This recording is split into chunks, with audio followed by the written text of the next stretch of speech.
Let's get an update on the 99, Vince.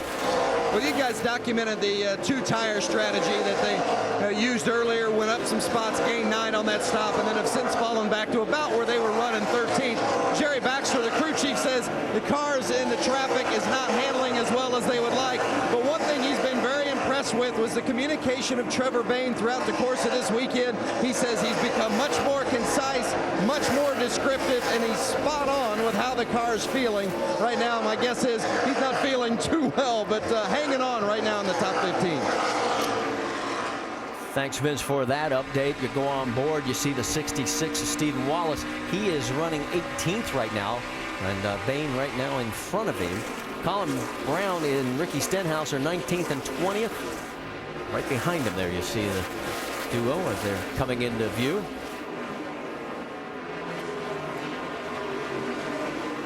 A couple of cars we can update you on. We should tell you Mike Wallace has taken it behind the wall as they've got some issues. And a total now of 8 cars off track. Let's get an update on Jason Keller. Vince, it's not gone as planned.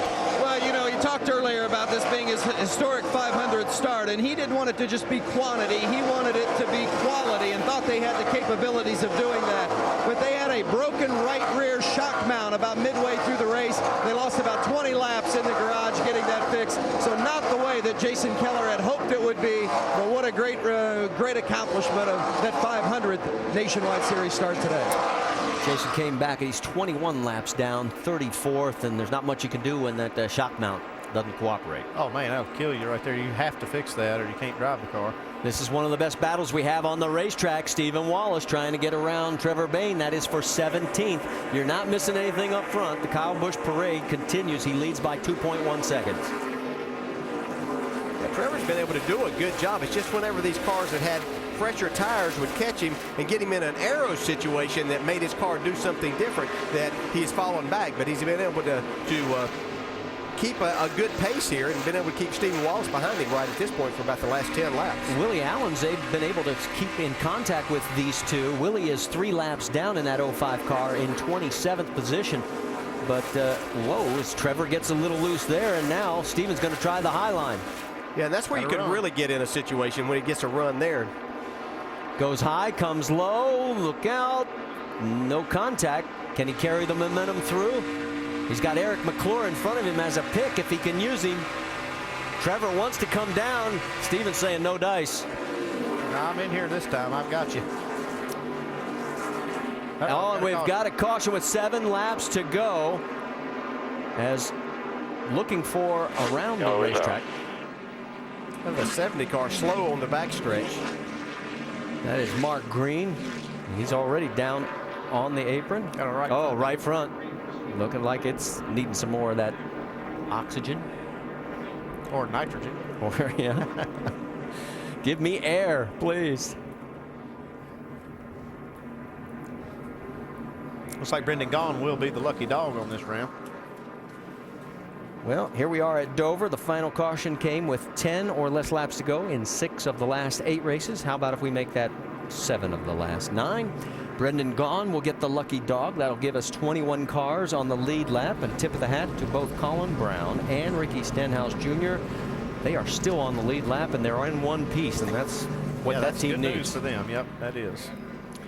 All right, so it looks like we're going to have another shootout, and that's the last thing Kyle Busch wanted to see, especially after what happened yesterday in the truck race and what happened here last year when he had that flat. I don't think you'll see the leaders come down pit road. You'll see probably some of the cars on the lead lap try to take tires, maybe steal a few spots, but they have what they've got on there right now for this last shootout. Jason Radcliffe on the box for the 18. Thinking, man, I did not want to see that caution. No, but he's won every restart but the last one where Clint Boyer kept up with him at least for a couple of corners. See if this is our week. Maybe it's our week to win. See if it's our week to win. Oh no, I knew he wasn't coming. Yeah, Kyle faked, so did Denley, but the 62 did come in. Brendan Gaughan. Looks like Carl Edwards going to make a pit stop. Carl is coming in. Carl is 8th on the track right now. Track bar, 2 tires. Round down the track bar, 2 tires. Well, let's send it to Dave Burns and see what happens on this final pit stop for Carl. See if it'll help him. Yep, 2 tires for him, and 8th place is what they gave up, which sounds like a pretty decent move. You put a couple of fresh tires on there. You got a little more grip than the guys in front of you. Going to make a little track bar adjustment as well, it looks like. And it's going to be 4 tires, so Carl's going to have 4 fresh ones and be charging to the front. So the crew does its job.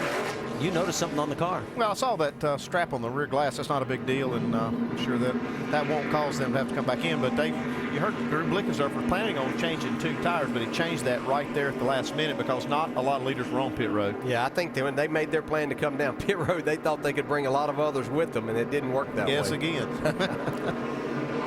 All right, let's get some updates from pit road, and let's talk to the crew chiefs. Jamie, what's Jason Radcliffe saying?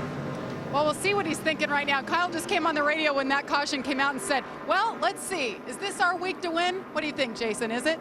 I hope so. I mean, our combos, Toyota's been good all day. Kyle's done an awesome job. Guys on pit road have done an awesome job.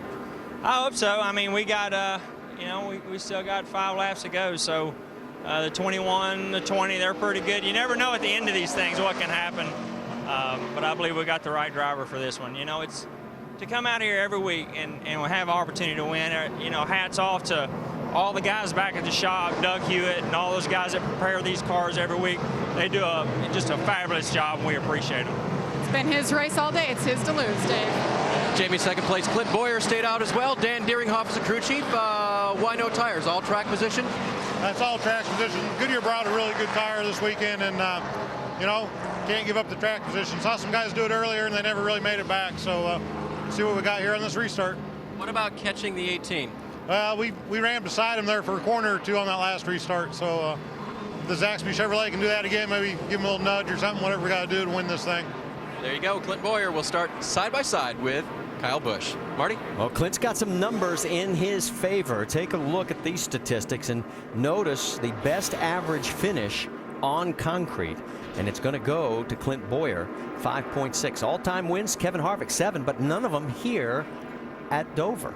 Yeah, that's surprising that Kevin Harvick's not won here.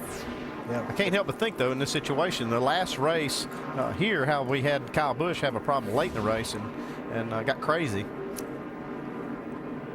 You had leveled off there with me. You get your restart like you did a while ago, you might get his ass here, man. We're racing for a win. That's the boss man calling in right there. He wants him to get up on that wheel. Mr. Childress, as the lights are out on the pace car, let's get a quick update from Jamie Little. And Stuart Cooper is the crew chief for Casey Kane. You guys have been stout all day. You overcame a penalty. Do you have anything for those 3 front runners? Yeah, I don't know. That seems to be a big topic this week, but I don't know what happened with that shock deal last week. I really couldn't understand what you said, but the Great Clips Toyota's been great all day. Casey's done a good job.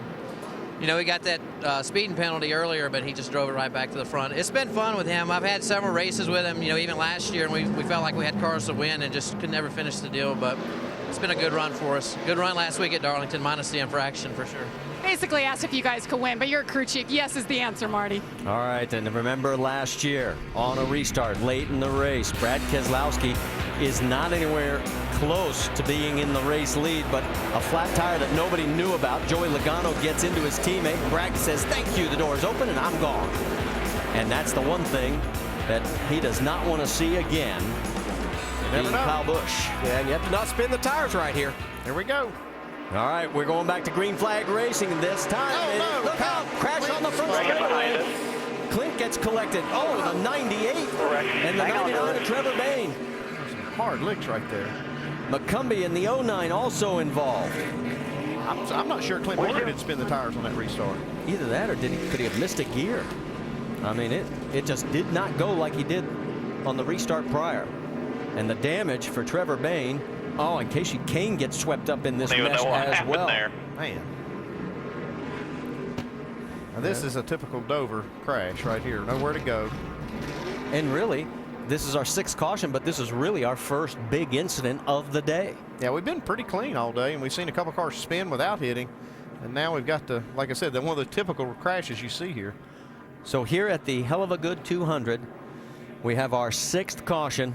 And what was looking as a potential promising day for the 21 just went south. Clint just did not get going good there, and you see He Denny just got in the clipped back of then. him. Yeah. He wasn't going, and Denny tried to go left of him. When he did, he caught a piece of the bump